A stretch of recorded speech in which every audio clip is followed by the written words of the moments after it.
नए नियम को काला कानून बता रहे हैं छात्र। चलिए आपको बताते हैं कि आखिर यूजीसी के नए नियम का क्या कह रहे हैं और आखिर इसका विरोध छात्र क्यों कर रहे हैं, ये जरा समझ लीजिए। यूजीसी के नए नियम का मकसद शिक्षा संस्थानों में समानता को बढ़ावा देना है, लेकिन विरोध करने वालों का कहना है कि नए नियमों में जाति भेदभाव को लेकर स्पष्टता नहीं है। यूजीसी के मुताबिक नए नियम जाति, लिंग, वर्ग के आधार पर भेदभाव रोकेंगे, लेकिन विरोध करने वालों का यह दावा है कि लिंग के आधार पर किसी जाति से भेदभाव हो सकता है। इस नए नियम में एससी, एसटी, ओबीसी छात्रों के अधिकारों की सुरक्षा की बात कही गई है, लेकिन विरोधी कह रहे हैं, इस बात का जिक्र कर रहे हैं कि जातिगत भेदभाव का मतलब सिर्फ एससी, एसटी, ओबीसी ही क्यों, जनरल कैटेगरी के लोगों के साथ ही यह भेदभाव हो सकता है। नए नियमों में उच्च शिक्षा संस्थानों में इक्विटी कमेटी का गठन का प्रावधान किया गया है, पर प्रदर्शन कर रहे छात्र कह रहे हैं कमेटी के अंदर सवर्णों को उचित प्रतिनिधित्व जो है वो नहीं दिया गया है, तो उनकी कौन सुनेगा।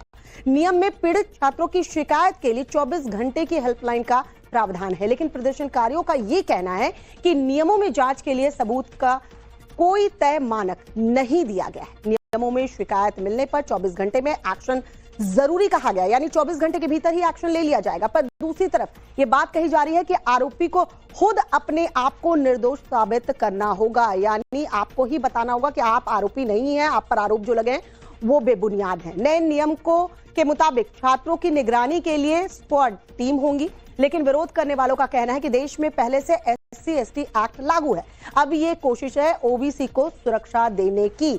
जनरल कैटेगरी कहा जाएगा। नए नियम को काला कानून बता रहे हैं छात्र। चलिए आपको बताते हैं कि आखिर यूजीसी के नए नियम का क्या कह रहे हैं और आखिर इसका विरोध छात्र क्यों कर रहे हैं, ये जरा समझ लीजिए।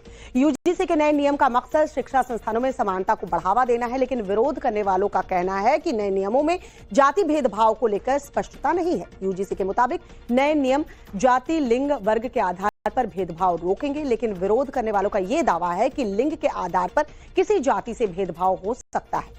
इस नए नियम में एससी, एसटी, ओबीसी छात्रों के अधिकारों की सुरक्षा की बात कही गई है, लेकिन विरोधी कह रहे हैं, इस बात का जिक्र कर रहे हैं कि जातिगत भेदभाव का मतलब सिर्फ एससी, एसटी, ओबीसी ही क्यों, जनरल कैटेगरी के लोगों के साथ ही यह भेदभाव हो सकता है। नए नियमों में उच्च शिक्षा संस्थानों में इक्विटी कमेटी का गठन का प्रावधान किया गया है, पर प्रदर्शन कर रहे छात्र कह रहे हैं कमेटी के अंदर सवर्णों को उचित प्रतिनिधित्व जो है वो नहीं दिया गया है, तो उनकी कौन सुनेगा।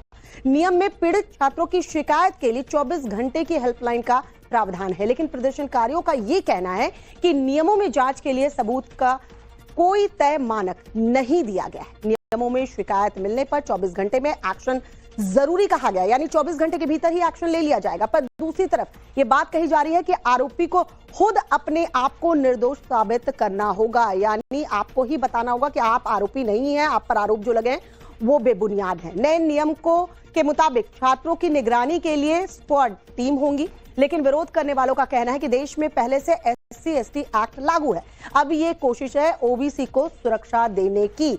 जनरल कैटेगरी कहा जाएगा। नए नियम को काला कानून बता रहे हैं छात्र। चलिए आपको बताते हैं कि आखिर यूजीसी के नए नियम का क्या कह रहे हैं और आखिर इसका विरोध छात्र क्यों कर रहे हैं, ये जरा समझ लीजिए। यूजीसी के नए नियम का मकसद शिक्षा संस्थानों में समानता को बढ़ावा देना है, लेकिन विरोध करने वालों का कहना है कि नए नियमों में जाति भेदभाव को लेकर स्पष्टता नहीं है। यूजीसी के मुताबिक नए नियम जाति, लिंग, वर्ग के आधार पर भेदभाव रोकेंगे, लेकिन विरोध करने वालों का यह दावा है कि लिंग के आधार पर किसी जाति से भेदभाव हो सकता है। इस नए नियम में एससी, एसटी, ओबीसी छात्रों के अधिकारों की सुरक्षा की बात कही गई है, लेकिन विरोधी कह रहे हैं, इस बात का जिक्र कर रहे हैं कि जातिगत भेदभाव का मतलब सिर्फ एससी, एसटी, ओबीसी ही क्यों, जनरल कैटेगरी के लोगों के साथ ही यह भेदभाव हो सकता है। नए नियमों में उच्च शिक्षा संस्थानों में इक्विटी कमेटी का गठन का प्रावधान किया गया है, पर प्रदर्शन कर रहे छात्र कह रहे हैं कमेटी के अंदर सवर्णों को उचित प्रतिनिधित्व जो है वो नहीं दिया गया है, तो उनकी कौन सुनेगा।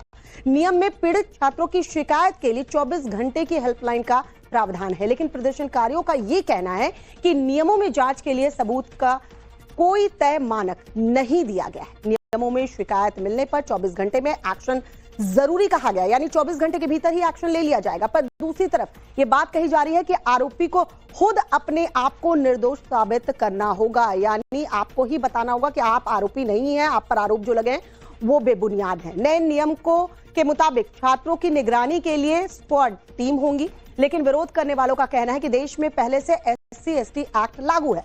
अब ये कोशिश है ओबीसी को सुरक्षा देने की। जनरल कैटेगरी कहा जाएगा।